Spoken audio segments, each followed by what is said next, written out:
कथा वाचन को लेकर जो सियासत इटावा से शुरू हुई वो एक महाभारत के रूप में बिहार तक जाती हुई दिखाई पड़ रही है। दोनों पक्षों के जो प्रबुद्ध वर्ग हैं, जो एक्टिविस्ट हैं, जो थोड़ा बहुत राजनीति में हैं, तो पहले तो थोड़ा बहुत घी डाला उसमें। अखिलेश यादव जी समाजवादी पार्टी और फिर तेजस्वी यादव ने उसको पेट्रोल डाल दिया। एक तो अगर उसने कुछ गलत किया है, कोई भी चीज थी, तो उसको आप पुलिस के हवाले करते। आपको उससे ज्यादा आपत्ति है या आपको आपत्ति है कि ब्राह्मण यादव होकर के क्यों आया? यूपी बिहार जैसे राज्यों में जो कटोगे तो बटोगे के नारे पे चलती है, उसके ही इर्द गिर्द समाई हुई है, उसमें आप किसी भी पॉलिटिशियन से क्या उम्मीद करेंगे? मैं गारंटी के साथ कहता हूं, पूरे उत्तर प्रदेश में जो स्थिति है वो ये है कि यादव कहीं भी सेमी अर्बन और रूरल इलाके में इतना कमजोर नहीं है कि उसके साथ मारपीट करने की कोई सोच भी सके। खाली इसलिए अगर किसी पर बाल मुड़ाया जाए या अभद्रता की जाए कि वो यादव और कथा पढ़ रहा है, तो निश्चित रूप से गैर कानूनी भी है, असंवैधानिक भी है, अनैतिक भी है और अपराध है। अभी ये बढ़ेगा और बढ़ेगा और बढ़ाया जाएगा, क्योंकि अगर ये नहीं बढ़ेगा तो उसके बाद कैसे जो है वोटों का ध्रुवीकरण होगा। नमस्कार, स्वागत आप सभी का। आप देख रहे हैं आपका पसंदीदा कार्यक्रम खबरों के खिलाड़ी, जहां हम बात करते हैं कि दरअसल जो खबरें चल रही हैं उसमें पर्दे के पीछे की कहानी क्या है और उसके कौन कौन से पहलू हैं जो कि आप और हम अभी तक नहीं देख पाए। आज का विषय जो है वो लगातार चर्चा में भी है, सुर्खियों में भी है, इसलिए खबरों के खिलाड़ी का भी वो विषय बना है। आज का विषय उत्तर प्रदेश में कथा वाचन को लेकर चल रही सियासत और उसका सामाजिक तौर पर चल रही चर्चा को लेकर ये जो एक कह लीजिए कि एक माहौल बनता दिखाई पड़ रहा है, एक नैरेटिव बनता दिखाई पड़ रहा है, उसी पर चर्चा करेंगे। मेहमानों से पहले आपका परिचय कराती हूँ, फिर इस विषय को और विस्तार देती हूँ। पूर्णिमा त्रिपाठी जी हमेशा की तरह सामने की चेयर पर बैठी हुई हैं, रामकृपाल जी उनके ठीक बगल में हैं, अनुराग वर्मा जी हमारे साथ, राजकिशोर जी हैं, अवधेश कुमार जी हैं और विनोद अग्निहोत्री अमर उजाला सलाहकार संपादक हमारे साथ मौजूद हैं। विषय चूंकि थोड़ा हिंट मैंने दे दिया आपको कि उत्तर प्रदेश में कथा वाचन को लेकर जो सियासत इटावा से शुरू हुई वो एक महाभारत के रूप में बिहार तक जाती हुई दिखाई पड़ रही है। तेजस्वी यादव का भी उस पर बयान आ गया। उस पर जिस तरह को सामान्य तौर पर उस मुद्दे को कम कर देना चाहिए था, ऐसा मेरा मानना है, और लेकिन उस मुद्दे को खूब बढ़ा चढ़ाकर सामाजिक तौर पर भी और राजनीतिक तौर पर भी दिखाया जा रहा है। इस चर्चा की शुरुआत आज थोड़ा नियम बदलते हुए पीछे से शुरुआत करूंगी अवधेश कुमार जी से। अवधेश सर, इटावा का मामला था, यादव कथावाचक था इसलिए ये मामला इतना बढ़ गया, या फिर यादव होकर ब्राह्मण बताकर कथा वाचन करना इसलिए इतना मामला बढ़ गया? नहीं, देखिए, जो कुछ भी हुआ है, जो लोग भी देश में सामाजिक एकता, राष्ट्रीय एकता के लिए काम करते हैं, उसके लिए चिंतित हैं, उनके लिए घटना बहुत डराने वाली है। किसी भी परिस्थिति में, घटना की पर हम चर्चा कर ले, किसी भी परिस्थिति में किसी व्यक्ति का सीखा काटना ये केवल कानूनी अपराध नहीं है, ये हमारे धर्म के अनुसार भी, समाज की दृष्टि से भी एक महापाप है और महाअपराध है। कानूनी पहलू इसका है। हमारे देश की समस्या यह है कि जब भी ऐसी घटना घटती है, हम पुलिस प्रशासन के अनुसार या राजनेताओं के बयान के अनुसार विचार करने लगते हैं कि कौन दोषी है, कौन सही है। इसमें ऐसी घटनाओं में कोई संपूर्ण रूप से सही हो, कोई संपूर्ण रूप से दोषी हो, ऐसा नहीं होता है। दोष होता है लेकिन ऐसा नहीं होता है। तो समाज की एकता की चिंता करने वाले, पहले तो मान लीजिए हर दोनों पक्षों की, चाहे वो ब्राह्मण रहे हों, यादव रहे हों, दोनों पक्षों के जो प्रबुद्ध वर्ग हैं, जो एक्टिविस्ट हैं, जो थोड़ा बहुत राजनीति में हैं, तो पहले तो थोड़ा बहुत घी डाला उसमें। अखिलेश यादव जी समाजवादी पार्टी और फिर तेजस्वी यादव ने उसको पेट्रोल डाल दिया, और पेट्रोल डाल के आग लगा। उत्तर प्रदेश में पंचायत चुनाव है, फिर बिहार में विधानसभा चुनाव है। किसी भी नेता का दायित्व होता है कि इस ऐसी घटना हो जाए तो उस घटना की सच्चाई जानकर दोनों पक्षों के बीच कैसे सुलह हो, शांति हो, बात करना, पढ़े लिखे लोग जो जाति व्यवस्था को जानते हैं, गलतफहमी दूर कराना ताकि ये आग न फैले। तो इसके विपरीत अगर भूमिका है तो फिर तो हमारे देश का कोई मालिक ही नहीं है। हर साख पे उल्लू बैठा है, अंजाम गुलिस्ता क्या होगा, बर्बाद गुलिस्ता करने को बस एक ही उल्लू काफी है।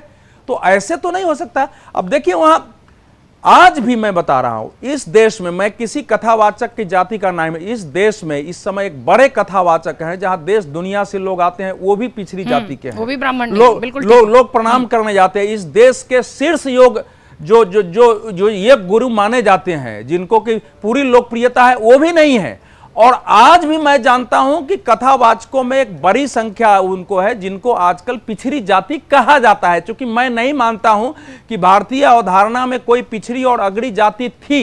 ये सारे शब्द अंग्रेजों के दिए हुए हैं, हमारी समाज व्यवस्था वैसी नहीं थी। इसको मैं स्थापित भी कर सकता हूं। और ये केवल महाभारत काल, रामायण काल की बात नहीं है, ये मध्यकाल का भी विषय है और अंग्रेज आए तब तक का भी विषय है कि इस देश में जो राजा थे उनके राजवंश को जरा एक बार देख लिया जाए कि किन किन जातियों के राजा थे उस समय तक हमारे देश में, तो यह स्थापित हो जाता है।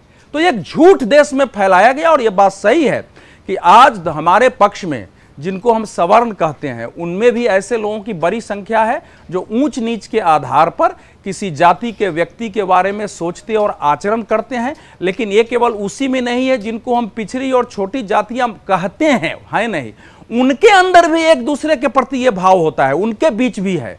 तो ये हमारा दुर्भाग्य। अब वहां की जो घटना जो हमारे सामने आई है उसमें ये आ रही है कि भाई वो जो कथावाचक थे वो व्यासपीठ पर बैठे थे, प्रतिदिन तो उनको प्रणाम हो ही रहा था। वो वहाँ के जो एक तिवारी परिवार है, वो रेणु तिवारी हैं, उनके साथ जयशंकर तिवारी है, जयप्रकाश तिवारी उनके पति हैं, दोनों हरिद्वार रहते थे। वो गांव में आए ही थे इसीलिए नौकरी करते। हमारे गांव में कथा हो रही है तो कथावाचक को भोजन करने के लिए घर पर बुलाया जाए। भोजन करने के समय इनका कहना है कि उन्होंने कहा कि नहीं, आपकी पत्नी अपने हाथ से हम लोगों को खिलाएगी। अब क्या बात है हम लोग नहीं जानते हैं।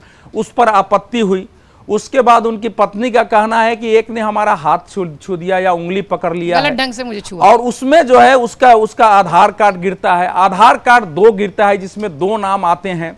तो उसके बाद अब गांव में जो होता है, अगर इस घटना में थोड़ी सच्चाई है, तो इस प्रकार से अगर कहीं हो जाए, बाहर का कथावाचक आया है, उस पर हो जाए कि महिला के साथ छेड़छाड़ी कर दिया, अले देखो ये तो कहता था अपने को कि हम तो जो है ब्राह्मण है और ये ब्राह्मण तो है ही नहीं, देखो झूठ बोला। तो उस समय की क्या परिस्थिति रही होगी, इसकी कल्पना की जा सकती है कि परिस्थिति क्या रही होगी।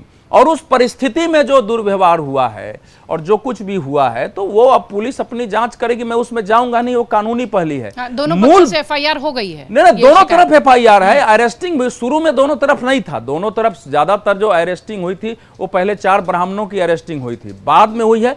लेकिन ये जो है Yadav regiment, world Yadav council, Yaduvanshi परिषद, ये इतने संगठन सब खड़ा होकर के, यादव सभा, ये सारे जो आग लगाने निकल पड़े हैं इस देश में, हमारे पूरे उत्तर प्रदेश में, ये क्या है ये?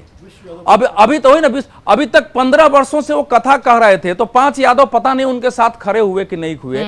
एक घटना हो गई है, इस घटना के तह में अब मैं आपको बता रहा हूं, इस देश को समझना चाहिए, जाति भेद, जाति ऊंच नीच गलत है, लेकिन जाति हमारे भारत की ताकत रही है।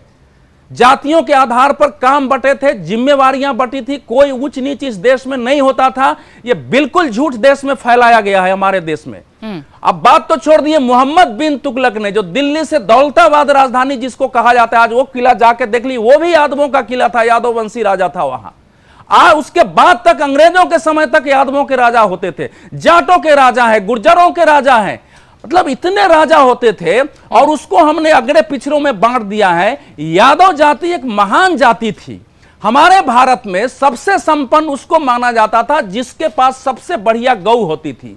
गौ पालन का काम मतलब मिला हुआ था, यादवों के जिम्मे था। आप सोच समझ सकते, कहते हैं कि वो कैसी जाति रही होगी। तो इसी प्रकार से अन्य जातियों के बारे में भी झूठ फैला करके कि गाय मतलब हमारे पूरे अर्थव्यवस्था, जीवन शैली का आधार था। हमारी खेती, हमारा स्वास्थ्य, हमारा जीवन शैली, हमारी पूजा पाठ, सभी आचरण थे। जो लास्ट बात मैं कह रहा हूं कि हमारे यहां जाति के बारे में यह फैलाया गया है कि जंगलों में आदिवासी रहते थे। अरे सारे राजाओं के बच्चे जंगल में जाके पढ़ाई करते थे, तपस्या जंगल में होती थी। तो अगर जंगल इतना ही असभ्य था, जो बताया है अंग्रेजों ने आकर के पढ़ा दिया है, 3 प्रकार की हमारे यहां जीवन शैली थी, ग्राम्य थे, शहरी थे और जंगल जीवन श्रेणी थी। तो इसके कारण जो गलतफहमी है उसको दूर करने की आवश्यकता है। जो कुछ भी हुआ है वहां उस पर तुरंत जैसे भी हो इस देश के सामाजिक एकता के लोगों को जाना चाहिए। जिन लोगों ने सीखा काटा है उससे कतई सहमति नहीं है। आज अगर हिंदू पहचान की बात हो रही है तो प्राथमिक तौर पर यही है कि लोग अपनी शिखा रखें, किसी जाति के हो, सामने चंदन रखें, उसके वस्त्र करें, उसकी जीवन शैली, और बाद में बात आती है। ठीक है, जाति की बात बाद में आती है। राजकिशोर जी, एक लाइन आपने पिछले किसी उसमें कही थी कि जाति है कि जाति नहीं टाइप, तो वो चुनाव से पहले ये कहानी जो निकल कर आ जाती है सामने, या यूं कहें कि ऐसा मुद्दा बना लिया जाता है। क्विक अखिलेश यादव इस मुद्दे को पकड़ते हैं, पीडीए से कनेक्शन बता देते हैं, तेजस्वी यादव मैदान में उतर जाते हैं। क्या ये एक प्लान के तहत ये चीज़ें देखने को मिल जाती हैं अगर इस टाइप के कोई मुद्दे हो जाएं जो कि सामाजिक तौर पर ही उसे वहीं ख़त्म कर देना चाहिए, बट वो राजनीतिक रंग ले लेता है? पीडीए का एंगल कैसे अखिलेश ने निकाल लिया? नहीं, देखिए, पीडीए पर लगातार अखिलेश यादव काम करने की कोशिश करते चले आ रहे थे। वो वही कोशिश कर रहे थे कि जब मुलायम और काशीराम मिले थे तो उस तरीके का गठजोड़ वो क्या बना सकते हैं सिर्फ समाजवादी पार्टी के साथ से, खास तौर से जब मायावती बहुत नेपथ्य में जाती हुई दिखाई पड़ रही है। नेपथ्य इसलिए कह रहा हूं क्योंकि वो खुद बहुत एक्टिव नहीं है, और या चंद्रशेखर रावण वगैरह भी नए उभरते हुए आ रहे हैं। तो जो कोशिश है कि दलित और पिछड़ों का जो राजनीतिक तौर पर, जो अवधेश जी ने जो बात की, मैं राजनीतिक तौर पर कह रहा हूं कि दलित और पिछड़ों का जो ये जो गठजोड़ बनाकर सत्ता में आने का जो प्रयास है वो अखिलेश यादव करते हुए दिखाई पड़ रहे हैं।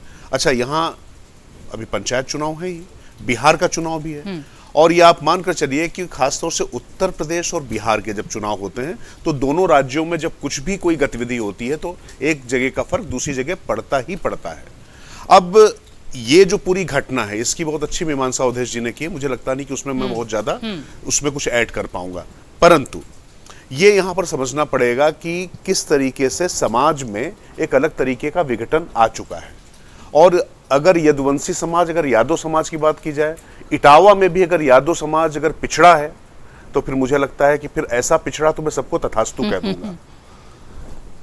गंभीरता से कह रहा हूं क्योंकि हम लोग उसी इलाके से, उसके आसपास के इलाके से आते हैं।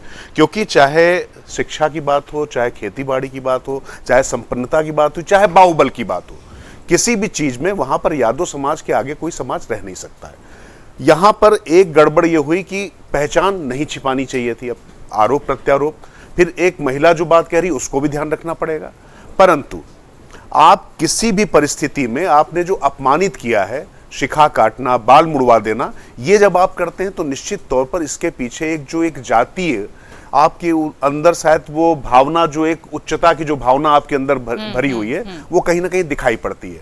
और वैसे तो कोई समस्या नहीं, चाहे साध्वी ऋतंभरा हो, चाहे उमा भारती हो, और तो और जाने दीजिए सबसे ज्यादा जो आज की तारीख में चर्चित हैं, जो परमहंस, मैं भूल जाता हूं उनका नाम, जो हरिद्वार वाले हैं, क्या नाम है भाई साहब उनका, जो हरिद्वार वाले हैं, जो चिदानंद जी, क्या नाम है उनका, वो भी आपको बता दूं, वो भी कोई ब्राह्मण या क्षत्रिय समाज से नहीं है। नहीं, प्रेमानंद जी हरिद्वार वाले जो है उनका वो, तो ऐसे रामदेव की बात यहाँ पर हो ही रही है।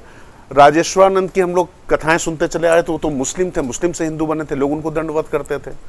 तो कथावाचक जब उस पृष्ठभूमि में बैठ जाता है तो लोग उसके ज्ञान का सम्मान करते हैं, उसकी पदवी का सम्मान करते हैं। परंतु आप छिपाकर ये काम नहीं कर सकते हैं। आपने छिपाकर किया, ये निश्चित तौर पर जो आपकी जो पूजा पद्धति या जो भी परंपरा है उसमें ये आपको काम नहीं करना चाहिए था। लेकिन मैं फिर कह रहा हूं, इससे ये जस्टिफाई बिल्कुल नहीं किया जा सकता है कि आप अपने जाति श्रेष्ठता बोध में आकर किसी तरीके से इस तरीके काम कर दें। और आप जो कह रहे हैं कि मतलब ये हो जाना चाहिए था, नहीं, ये होगा नहीं, अभी ये बढ़ेगा और बढ़ेगा और बढ़ाया जाएगा। क्योंकि अगर ये नहीं बढ़ेगा तो उसके बाद कैसे जो है वोटों का ध्रुवीकरण होगा।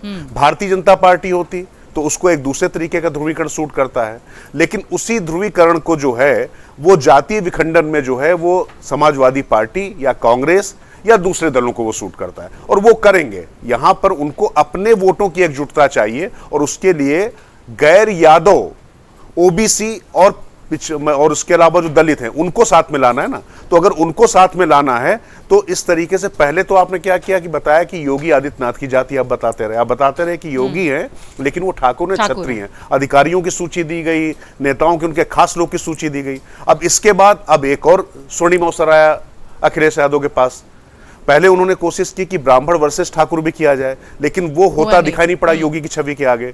तो अब ब्राह्मण और ठाकुर, इनके अगेंस्ट एक अलग तरीके का समीकरण वहां पर बने। और मैं फिर कह रहा हूं, ये कोशिश है, इसका समाज में किस तरीके का फर्क आता है ये तो चुनाव होंगे तब देखने पड़ेंगे। लेकिन जितना मैं समझ पा रहा हूं उस इलाके को, क्योंकि जैसे ही ये बात आएगी कि यादवों पर किसी ने अत्याचार कर दिया, तो ये बात सुनते ही सबको समझ में आ जाएगा कि यादवों पर क्या कोई अत्याचार कर सकता है, वो भी उस इलाके में, इटावा जैसे इलाके में। तो ये कोशिशें इस तरीके की नापाक साजिशें चलती रहती हैं। पर मैं फिर कह रहा हूं इसमें राजनीति ज्यादा है और मुझे लगता है कि आने वाले समय में इसको और बढ़ाने की कोशिश होगी। अब समाज कितना परिपक्व हुआ है, कैसे वो व्यवहार करता है, ये देखने वाली बात है।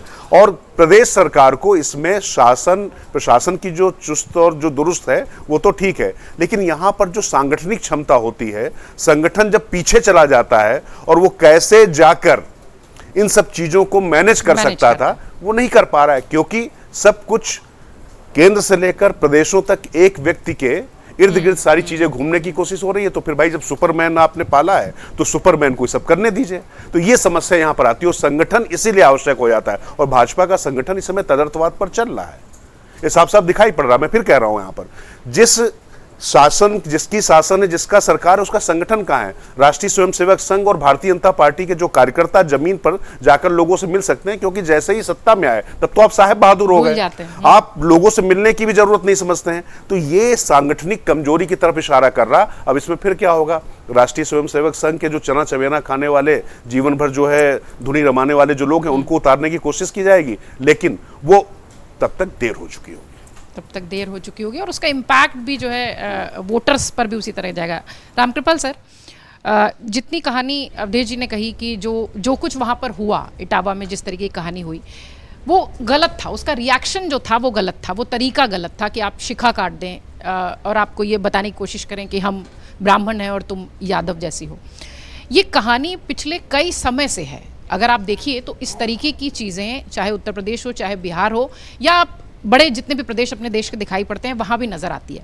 ये जो पीडीए का फॉर्मूला लेकर अखिलेश यादव निकले हैं, जिसमें तेजस्वी भी उनका साथ दे रहे हैं, क्या इस तरीके की घटनाएं इधर के संगठन को या बीजेपी के संगठन पर थोड़ा इम्पैक्ट डालेंगी? जैसा कि वो कह रहे थे कि आरएसएस और बीजेपी के जो ज़मीनी कार्यकर्ता हैं वो मजबूती से काम करते हैं और चुनाव के बाद गायब हो जाते हैं, शायद इसलिए इस तरीके की चीज़ें और दिखने लगती। देखिए, पहले तो जो घटना है और जो काम जिन लोगों ने किया है वो विशुद्ध रूप से जाति छोड़िए, वो अपराधी हैं। और ये अलग की बात है कि जो अवसर होता है उस समय देखिए एक अपराधी को भी कई तरह का भुनाया जाता है। अब मैं ये नहीं जानता कि तथ्य क्या है उसमें, जिनकी छुट्टियां काटी गई है उनकी भी कोई गलती थी, जो बहुत सारी चीज़ें आ रही हैं कि जिस तरह से उनका व्यवहार था। बात इसकी नहीं है कि मैं ये इस पर नहीं जा रहा हूँ, लेकिन किसी भी कीमत पर ये जो, जैसा अवधेश जी ने भी कहा, राजकिशोर जी ने भी कहा कि ये चुटिया काटना जिन लोगों ने भी किया है, जैसे भी किया है, वो निश्चित तौर पर अक्षम्य अपराध है और उसको सज़ा देनी चाहिए जो भी है। लेकिन मैं एक बात कह रहा हूँ,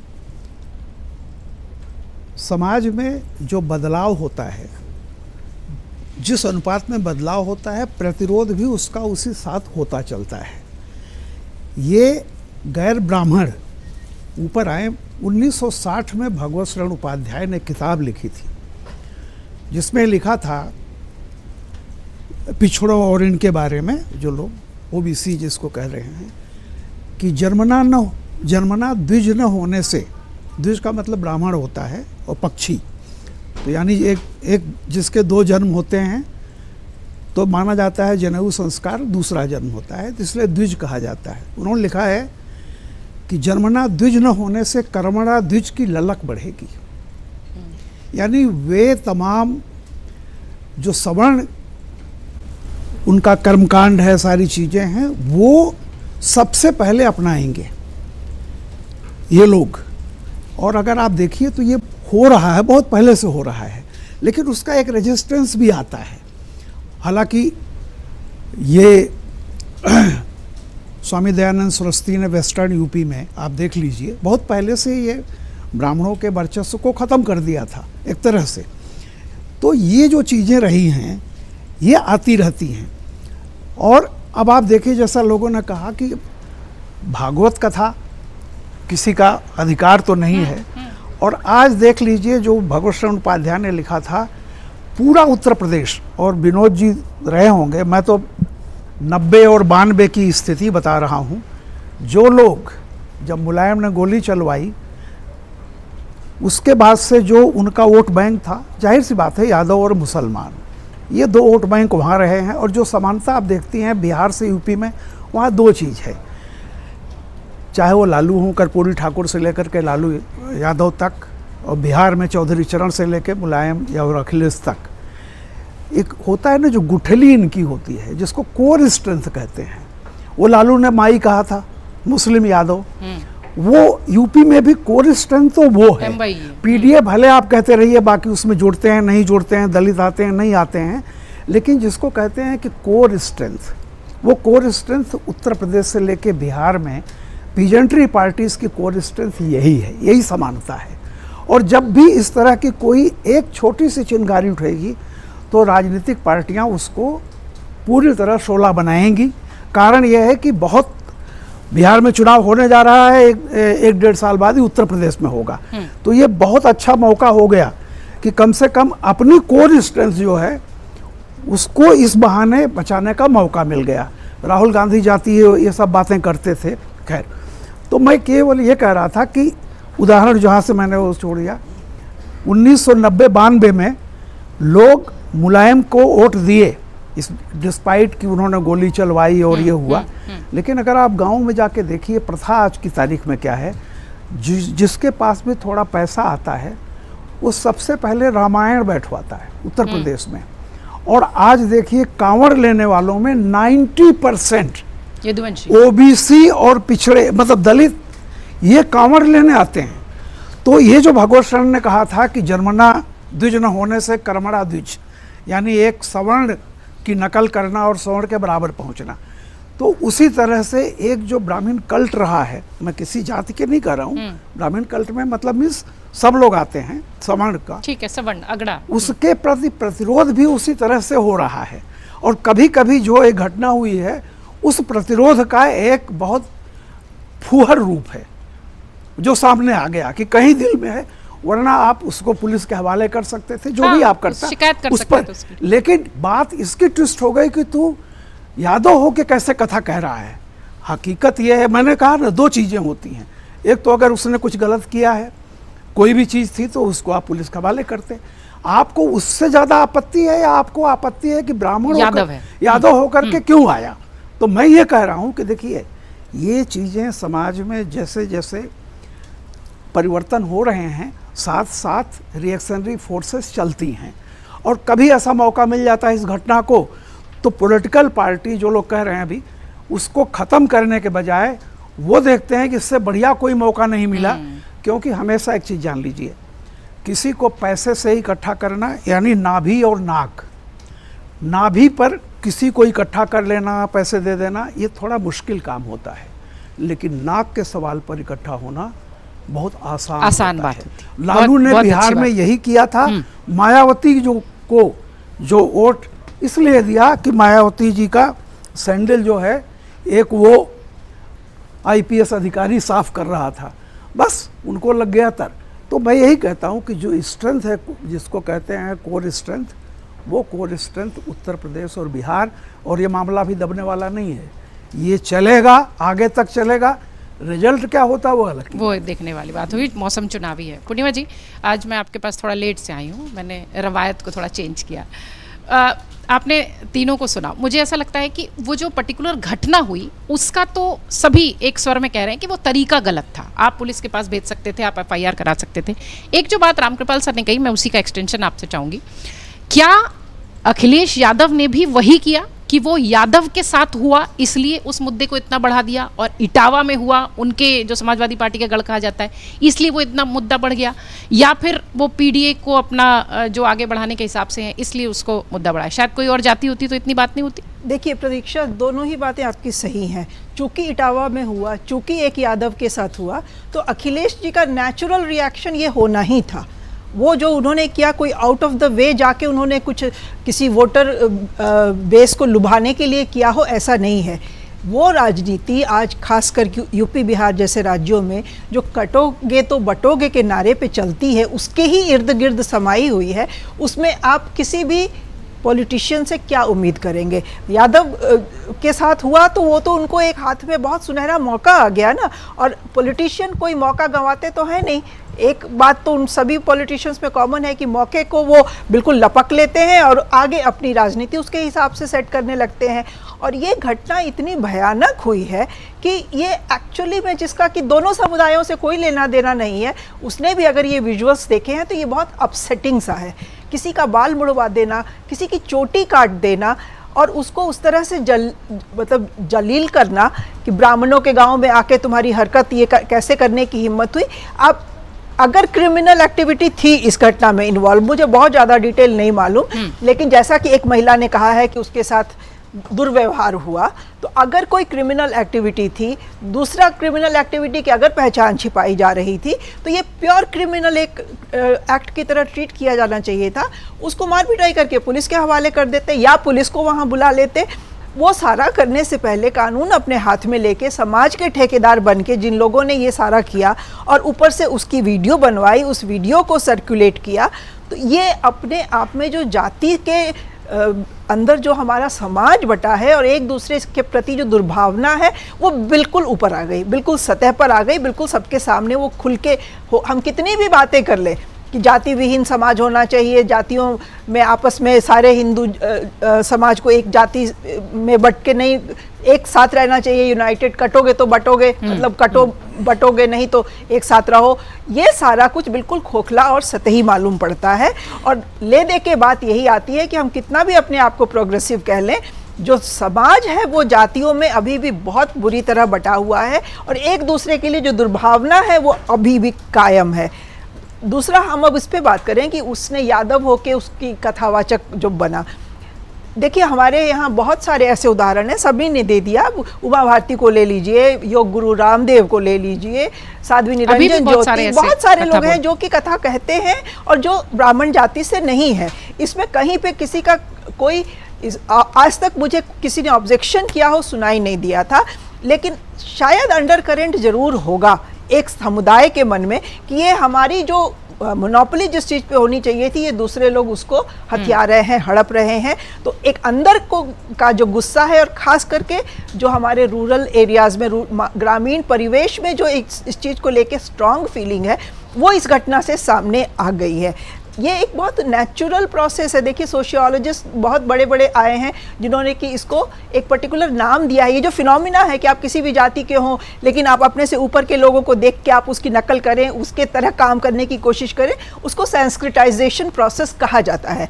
समाज शास्त्री लोगों ने उसको नाम दिया है, ब्राह्मणाइजेशन भी कहते हैं, संस्कृताइजेशन भी कहते हैं कि लोअर क्लास के लोग भी, चूंकि ब्राह्मण हमेशा से पूजनीय रहे हैं, उच्च तबके के माने जाते रहे हैं, तो जो लोअर क्लासेस के लोग भी हैं वो उनकी तरह पूजा पाठ करने में अपने आप को ट्रेन करते हैं और एस्पायर करते हैं कि वो उनकी तरह बन सके। तो आज के इस दुनिया में जहाँ की हम समानता की बात करते हैं, इसमें कहीं पे कोई ऑब्जेक्शन किसी को नहीं होना चाहिए, हर्ज नहीं होना चाहिए, लेकिन समाज में अंडर करेंट ऑफ रिजेंटमेंट है। इस सेंसिटाइजेशन प्रोसेस के खिलाफ एक जरूर विचार तो जरूर है।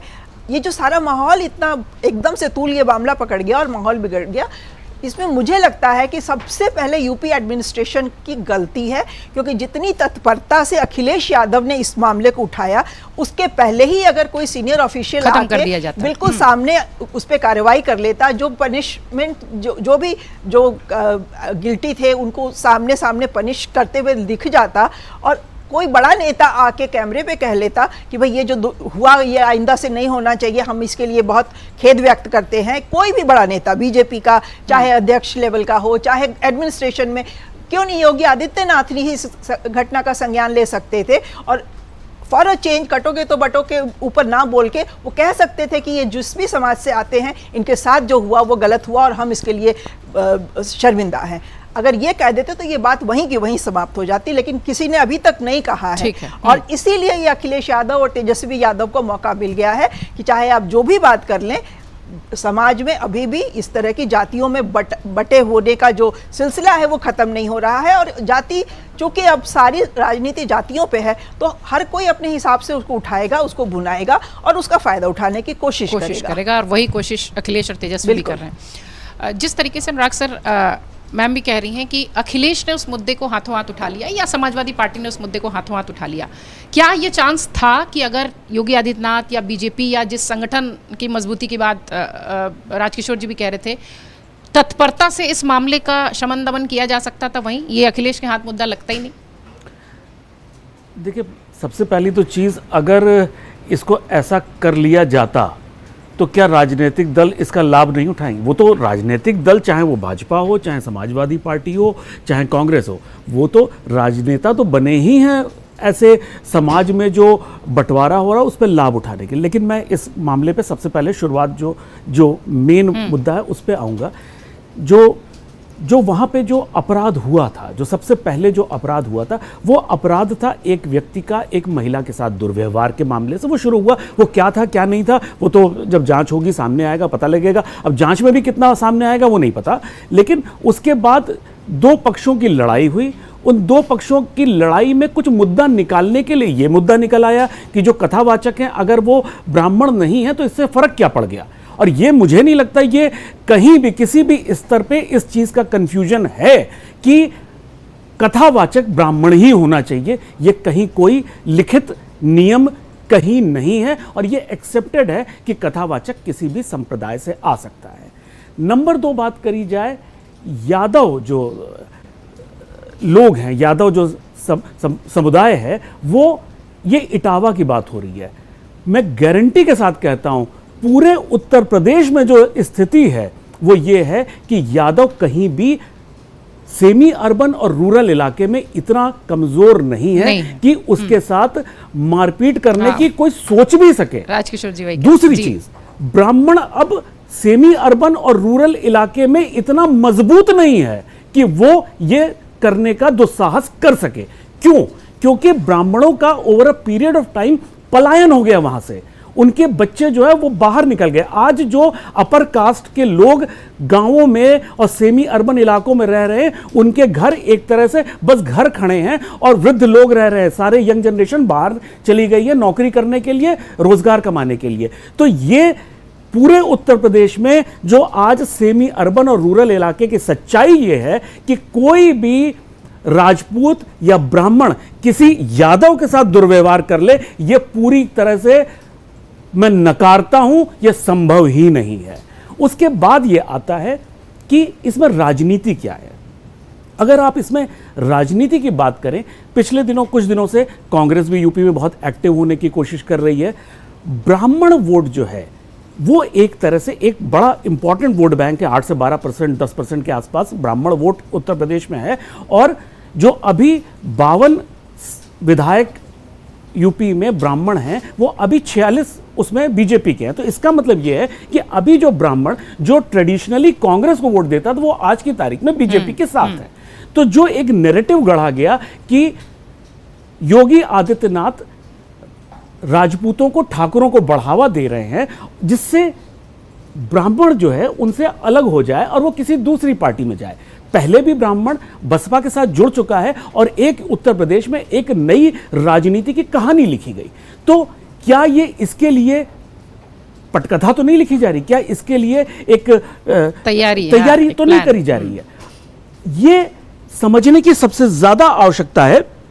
और जिस तरह से कांग्रेस लगी हुई है कि किसी तरह से उसका ट्रेडिशनल वोट बैंक वापस आए, कहीं ये उसके लिए तो नहीं है। लेकिन मुझे अभी ऐसा कुछ भी होता नहीं दिखाई देता कि ब्राह्मण मतदाता जो है वो कहीं भी अलग होगा और वो या तो समाजवादी पार्टी के साथ जाए या कांग्रेस के साथ। लेकिन जब राजनीति है तो राजनीति बहुजन समाजवादी पार्टी भी करेगी, कांग्रेस भी करेगी। बहुजन समाज पार्टी, जैसे अभी राजकिशोर जी ने कहा, अभी थोड़ा सा उसमें वो थोड़ा सा हाशिए पे चले गए हैं। लेकिन वो एक दिमाग में, सारे नेताओं के दिमाग में है कि ब्राह्मण किस तरह से बहुजन समाज पार्टी के साथ जोड़ के उत्तर प्रदेश में एक नई राजनीति की शुरुआत हुई थी।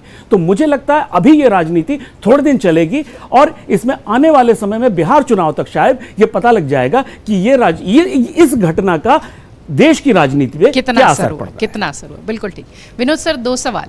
क्या यूपी का जो एक तरीके से कह लीजिए कि पूरा सिनेरियो है वो ब्राह्मण वर्सेस यादव के बीच कथावाचन के बाद दिखने लगा? एक सवाल ये। और दूसरा ये कि क्या ये जो बढ़त बना ले गए अखिलेश और तेजस्वी, इसका थोड़ा बहुत भी डेंट बीजेपी के हिस्से जाएगा क्या? एक तो यहाँ हमारे सभी मित्रों में इस बात पर सहमति है कि जो घटना हुई वो गलत हुई और कथावाचन का अधिकार समाज के सभी वर्गों को है।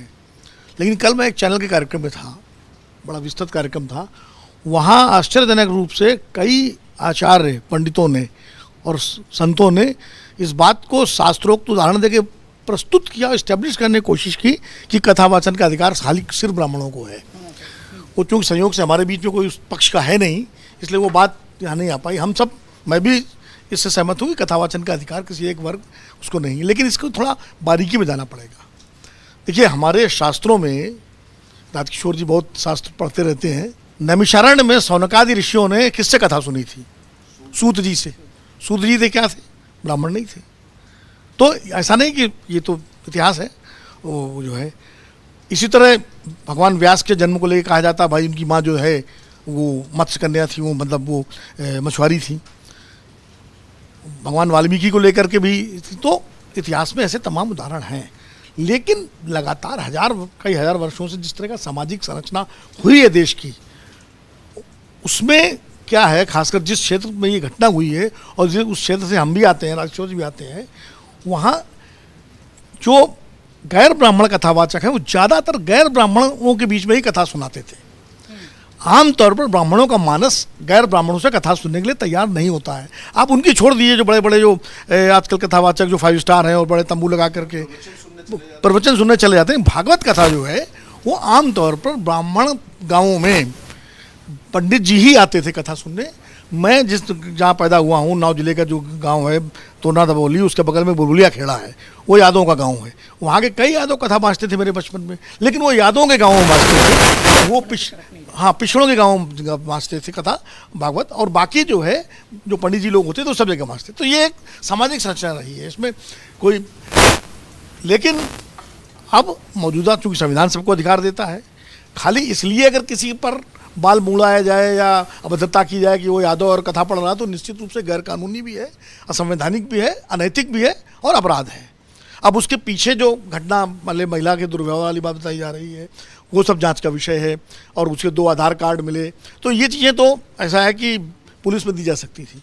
एक बात मैं बता दूं कि अभी भी मैं अनुराग जी से थोड़ा सहमत हूँ, अभी भी मध्य उत्तर प्रदेश में और पूर्वांचल में ब्राह्मण बाहुबली बहुत हैं और गाँवों में भी है। पलायन हुआ है, लेकिन जो ब्राह्मणों के गांव हैं वहाँ अभी भी, आपको मैं नाम गिनाने शुरू कर दूं तो आज भी विजय मिश्रा और हरिशंकर तिवारी के बेटे और बब्बन दीक्षित और जाने कितने आपको मिल जाएंगे जो मजबूत से लोहा लेते हैं। और यादवों और ब्राह्मणों में भी संघर्ष होता रहा, राजपूतों और ब्राह्मणों में भी। अब वो व्यक्तिगत लड़ाइयाँ होती रही, लेकिन उसको जातीय रंग दिया जाता रहा।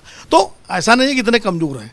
और ये घटना हुई है एक ब्राह्मण बहुल्य गाँव में हुई है और वो यादव कथावाचक थे, तो इसलिए इसकी पूरी बारीकी में जाने की ज़रूरत है। अखिलेश यादव की जहाँ तक बात है, देखिए अखिलेश यादव का निशाना यादव नहीं है। उस कथावाचकों में एक दलित भी था, एक यादव था। यादव तो अखिलेश के साथ हैं ही, यादव बिहार में तेजस्वी के साथ हैं, कुछ थोड़ा बहुत इधर उधर हो सकते हैं, तो वो उनकी चिंता नहीं है। वो जो पीडीए में दलित एंगल लाना चाह रहे हैं, इसलिए अखिलेश ने इस मुद्दे को ज़्यादा उठाया है। हाँ, ढोलक भी देने चले गए, तो यही तेजस्वी कर रहे हैं, क्योंकि तेजस्वी भी जानते हैं कि MY से ही खाली बात नहीं बननी है। बात तब बनेगी भाई मायावती की सरकार कब बनी, जब उसमें पिछड़े, दलित और ब्राह्मण जुड़े। तो 3 जातियाँ, 3 बड़े सामाजिक समूह, जातियाँ ना कह के उसको सामाजिक समूह अगर आप कहिए, जब 3 जुड़ते हैं तो सत्ता का रास्ता आसान होता है। कांग्रेस के समय ब्राह्मण, मुसलमान, दलित ये चलता था। भारतीय जनता पार्टी ने एक बड़ा चंक बनाया जिसमें सवर्णों में सब सवर्णों की जातियाँ प्लस पिछड़ी जातियाँ, अति पिछड़ी जातियाँ, गैर यादव और दलितों का एक बड़ा चंक, उसने भी 3 सामाजिक समूहों को लिया। तो अखिलेश जी 3 सामाजिक समूहों को जोड़ना चाहते हैं, यही तेजस्वी करना चाहते हैं। तो पीछे ये है, भारतीय जनता पार्टी का भी इसमें एक गेम है। उसका गेम क्या है उसको खाली चिंता यादवों की नहीं है, उसे मालूम है यादव अखिलेश साथ जाएगा। वो ये सोच रही है, दलित वाले मामले को लेकर उसको चिंता है, और उसको ये है कि अगर ये थोड़ा मामला ध्रुवीकरण होता है यादव वर्सेस ब्राह्मण यादव, तो ब्राह्मणों में जो थोड़ा बहुत कहीं बिखराव होने की आशंका है, जो कि मैं नहीं मानता हूँ, वो फिर पोलराइज हो जाएगा बीजेपी के साथ कि भाई, और उस बेल्ट का जो सामाजिक आर्थिक चरित्र है वो यही है। तो जैसे पोलराइज हो जाएगा तो वो उसको, लेकिन दलितों को लेकर बीजेपी की एक चिंता जरूर है, क्योंकि दलित जो बीएसपी से अगर छिटका है तो उसका एक बड़ा सेक्शन बीजेपी के साथ गया है पिछले चुनावों में। और लेकिन पिछला लोकसभा चुनाव 24 में दलितों का एक बड़ा हिस्सा कांग्रेस और समाजवादी पार्टी की तरफ भी चला गया उस संविधान वाले मुद्दे को लेकर के। तो ये सारी राजनीति इस घटना के पीछे है। मैं सहमत हूँ अपने मित्रों की इस बात से कि भाई नेता तो राजनीति करेंगे ही, ये बीजेपी को मौका मिलता है वो करती है, इन कांग्रेस को मिलता है वो करती है, सपा को मिला वो करती है, लेकिन प्रश्न ये है कौन कैसी राजनीति कर रहा है। आज 21वीं सदी में हम किसी को इस बात से वंचित नहीं कर सकते कि कथा कौन पढ़े। वो दलित भी पढ़ सकता है, वो ब्राह्मण भी पढ़ सकता है, क्षत्रिय पढ़ सकता है, पिछड़ा भी पढ़ सकता है, सब पढ़ सकते हैं, और शास्त्र पर किसी का एकाधिकार नहीं है। वो जो बना दिया गया था वो अब टूट गया है। तो इसलिए इस मुद्दे को लेकर के तो मुझे लगता है देश में कोई असहमति होगी नहीं, न राजनीतिक दलों में, न सामाजिक रूप से सचेतन वर्गों में। लेकिन फिर मैं कह रहा हूँ अभी भी एक बड़ा वर्ग ऐसा जो कल मैंने देखा, जो आज भी जस्टिफाई कर रहा है इस घटना को कि इस बात के लिए उनको जो है वो करना, उनको दंड देना चाहिए था कि वो पिछड़े होकर कथा पढ़ने क्यों गए। ऐसे लोग बाकायदा उन्होंने चैनलों पे कहा भाई, और वो भागवत और गीता और तमाम शास्त्र लेकर के आए थे, उसके श्लोक उदाहरण दे रहे थे, और वहाँ मज़ेदार बात हुई कि बाबाओं में ही बहस हो गई। हम तो वहाँ जिस भूमिका में थे, जज की भूमिका में थे उस चैनल में, तो हम तो चुप रहे, लेकिन वहाँ तो मैं यहाँ तो संयोग से सभी इस मामले में एक मत है। मुझे लगता है इस घटना को बहुत गहराई से देखने की ज़रूरत है, और अभी भी हमारे समाज में जातीय चेतना है, जातीय विद्वेष है, वो अभी भी बहुत गहरा है। हम चाहे कितना भी शुतुरमुर्ग की तरह कह देंगे नहीं सब ठीक है, अभी भी घटनाएं आती हैं, घोड़ी से उतार दिया, मुँह छोड़वा दी, इस तरह की घटनाएं देश के तमाम हिस्सों से आती हैं। उनकी आलोचना भी होती है, पुलिस कार्रवाई भी होती है, निंदा भी होती है, उनके खिलाफ कार्य, लेकिन फिर भी होती हैं। तो कहीं न कहीं जाति, आज एक सर्वेक्षण करा लीजिए ईमानदारी से कि कितने सवर्ण हिंदू शादी ब्याह का संबंध, रोटी बेटी का संबंध किसके साथ करने को तैयार है। छोड़ दीजिए मुसलमानों को, अधिकतम लोग होंगे आपस में अंतर्जातीय विवाह हो रहे हैं, लेकिन सवर्णों ब्राह्मण, ठाकुर, बनिया, कायस्थ, खत्री, इनके बीच में ज़्यादा हो रहे हैं। पिछड़ों को और दलितों को के साथ रोटी बेटी का संबंध करने, रोटी का तो फिर भी कर लेते हैं, बेटी का संबंध करने के लिए बेटी और बेटे का संबंध कोई तैयार नहीं है आज भी, क्योंकि जातीय चेतना है लोगों के अंदर, ये सच्चाई है। तो मजबूरी में बच्चे कर लें तो अलग बात है, उसमें भी माँ बाप को बहुत दिक्कत होती है। तो मेरा कहना मतलब बहुत गहरी जटिल समस्या है ये, इसको समग्रता में देखना चाहिए और संविधान के दायरे में इसका हल किया जाना चाहिए, क्योंकि हमारी सबकी जो है, जो सबसे बड़ी पुस्तक है इस देश को चलाने के लिए, वो भारतीय संविधान है, और उसी के दायरे में इन मामलों के, उसी की रोशनी में इन पर निर्णय होने चाहिए। बार बार ये जो बात कही जा रही है, यहाँ पर एक बात इसको नज़रअंदाज नहीं किया जा सकता है, पहचान नहीं छिपानी चाहिए थी, इसमें कोई दो राय नहीं। और जितना पहचान छिपाना, आप देखिए सन्यासी अखाड़ा 7 अखाड़े हैं, आप जरा पता कर लीजिए उसमें कितने गैर ब्राह्मण, गैर क्षत्रिय हैं, गैर वैश्य हैं, गैर कायस्थ हैं। 90% ज्यादा दलित और पिछड़ी जातियों के लोग हैं वहां पर, जरा पता कर लीजिए। लेकिन मुझे लगता है कि ऐसे समय में बड़ी अजीब सी मतलब स्थिति, शुभम के आगे शुक्ला लगा हुआ है तो पंडित जी लोग अपनी चुटिया उठाए खड़े हुए हैं। यादव जी लोगों को लगेगा कि नहीं भाई आप जो है शिखा रखेंगे, पाठ करेंगे। भले ये जो हिपोक्रेसी है समाज की, दरअसल असली दिक्कत यहां पर आ रही है कि एक दूसरे पर वर्चस्व स्थापित करते करते खुद इतना नीचे गिरे जा रहे हैं, ये बहुत बड़ी समस्या हो रही है। ये पहले पॉलिटिकल पार्टीज में ये सिर्फ दिखाई पड़ता था, अब ये शायद हमारे और आपके बीच में भी आ गया। जी सर, मैं आती हूँ जी।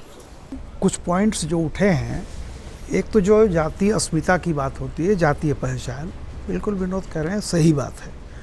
मैं केवल एक चीज़ कह रहा हूँ कि गांधी जी का जो उनका समाज का ढांचा था जिस पर उन्होंने किया था, वो 3 चीज़ें थी: ट्रस्टीशिप, विकेंद्रीकरण और वर्ण व्यवस्था। ये 3 चीज़ें थी गांधी की। ट्रस्टीशिप और विकेंद्रीकरण पर किसी को नहीं था, लेकिन जातीय व्यवस्था पर लोगों ने उनसे सवाल पूछा था। गांधी जी का जो जवाब था, उनका कहना यह था कि जब तक आप कोई नई व्यवस्था नहीं लाते हैं तब तक किसी भी व्यवस्था को ओवरथ्रो नहीं कर सकते।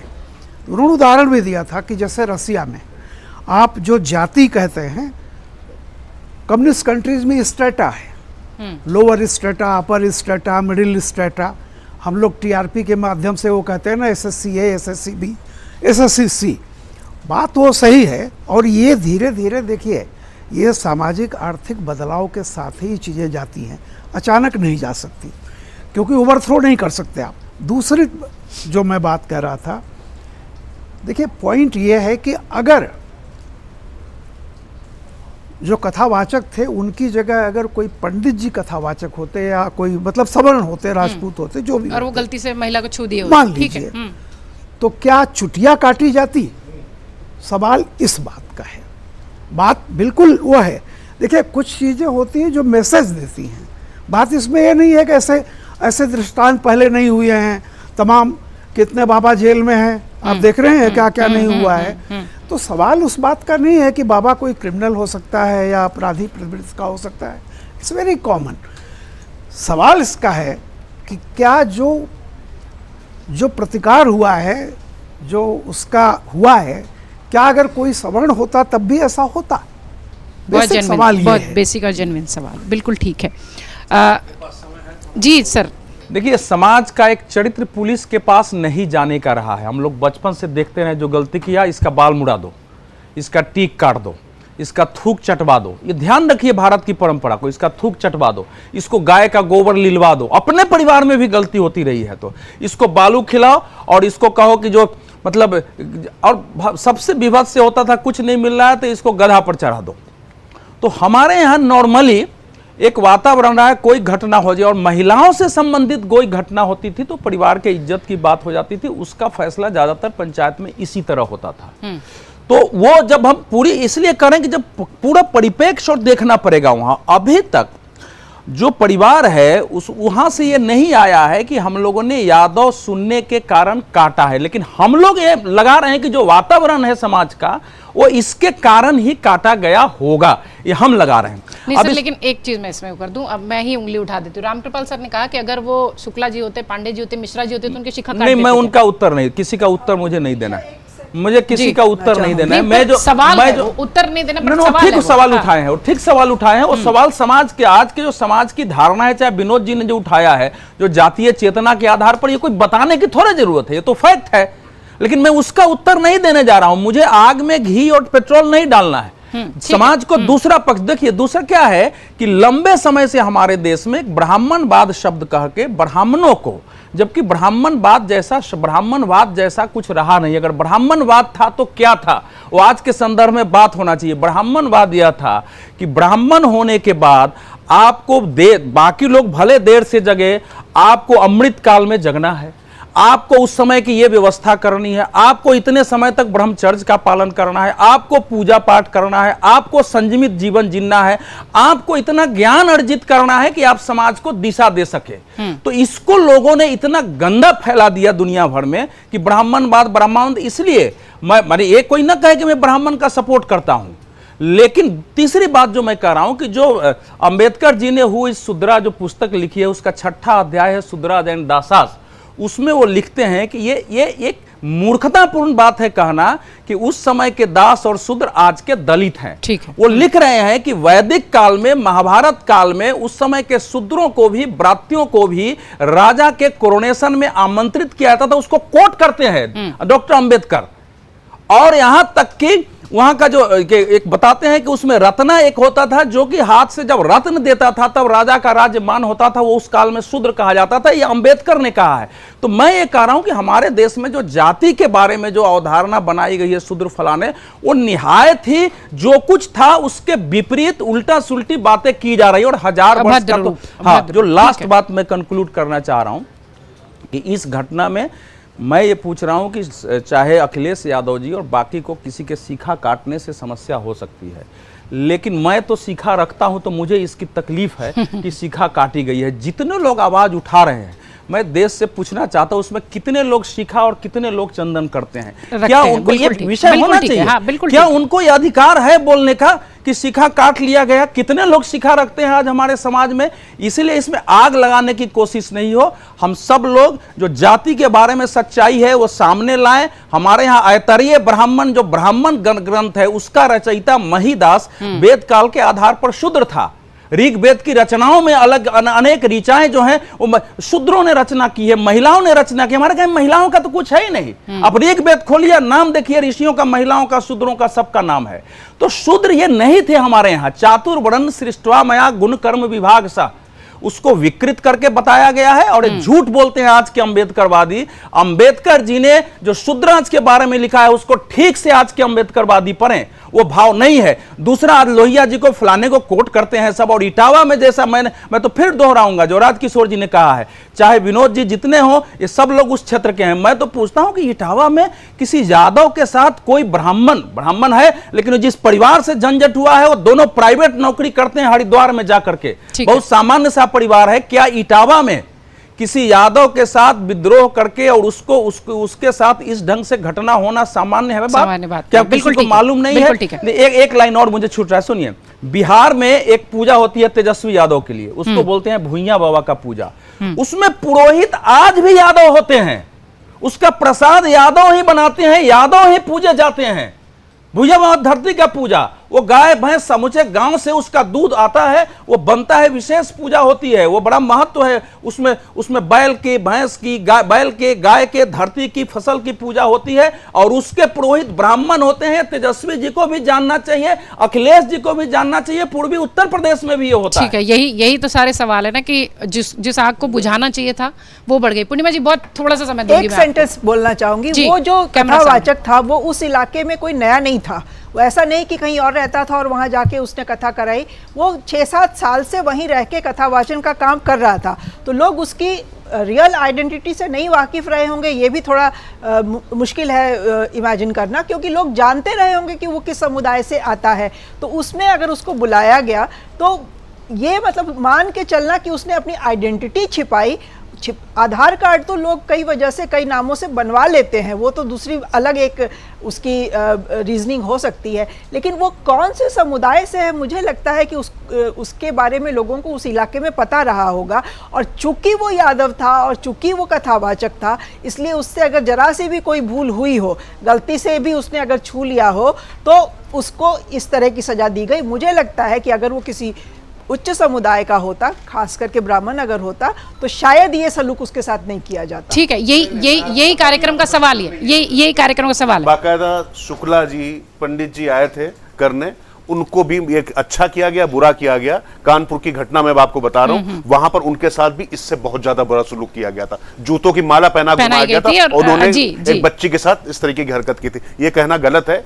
स्त्री मर्यादा होती, मर्यादा कोई अगर लांघता है तो उसका दंड उसको भुगतना पड़ता है। फिर वो यादव हो, शुक्ला हो, मिश्रा हो, कोई भी हो। ठीक है। दो बातें उसमें जोड़ूंगा। एक तो जैसे राजकिशोर जी ने कहा था कि तमाम महामंडलेश्वर या तमाम अखाड़ों के प्रमुख पिछड़े हैं, बिल्कुल सही कहा।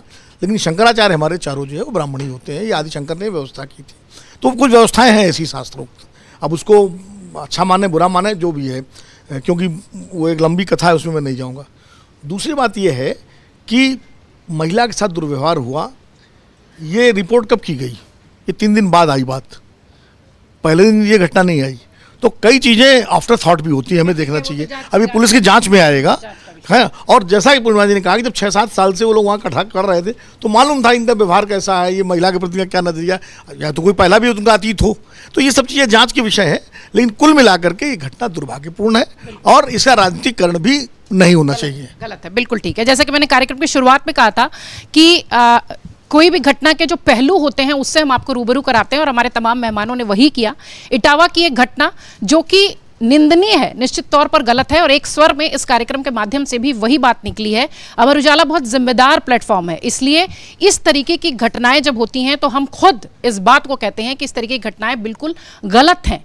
न्याय है, पुलिस है, आप अपनी शिकायत दर्ज करा सकते थे, लेकिन किसी की शिखा काट देना, उसके साथ बदसलूकी करना, ये थोड़ा सा जो मामला था ये बिल्कुल गलत था। और जो इसका पूरे कार्यक्रम की चर्चा का जिस निकला कि इसका जो राजनीतिकरण हो रहा है निश्चित तौर पर वो भी गलत है, लेकिन सियासत तो सियासत है, उसका कुछ कर नहीं सकते। पंचायत चुनाव सिर पर है उत्तर प्रदेश में और बिहार में चुनाव होने जा रहा है, तो निश्चित तौर पर ये मुद्दा उठेगा ही। अब देखना यह है कि बीजेपी इसमें क्या एंगल लेती है, क्योंकि अखिलेश और तेजस्वी दोनों ही इस मुद्दे पर बढ़त बनाते नजर आ रहे हैं। बहुत शुक्रिया तमाम आप मेहमानों का, बहुत शुक्रिया आप सबका कार्यक्रम देखने के लिए। कमेंट बॉक्स आपके लिए ओपन है, जो चाहे जिस तरीके के कमेंट, जिस तरीके के विषय आप चाहते हैं इस कार्यक्रम में देखने के लिए आप उस पर लिखें। धन्यवाद। अगर आप ये वीडियो YouTube पर देख रहे हैं तो हमारे चैनल को सब्सक्राइब कर बेल आइकन दबाएं और Facebook पर देख रहे हैं तो हमारे पेज को लाइक करें।